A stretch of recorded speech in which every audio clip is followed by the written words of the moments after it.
আজকে তো ছিল রথযাত্রার দ্বিতীয় দিনে চলে গিয়েছিলাম আমরা রানাঘাটে শাস্তা নদীর মাঠে। দেখতেই পাচ্ছ ভিড়টা কিরকম হয়েছে।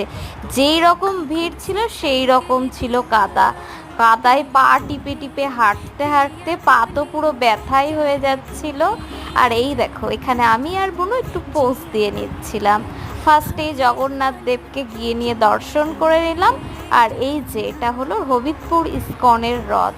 আর দেখো কিরকম কাদায় পা টিপে টিপে হাঁটতে হচ্ছে, এদিক ওদিক হলেই কিন্তু পুরো পা পিছলে আলুর দম। প্রথমে গিয়ে নিয়ে মথুরা কেক খেয়ে নিলাম, সেটা তো আমি খাবোই, মেলায় গেলে মাস্ট। তারপরে এই চকোবারটা খেয়ে নিলাম, দিয়ে টোটোয় করে বাই বাই বলে টাটা বলে বাড়ি চলে আসলাম।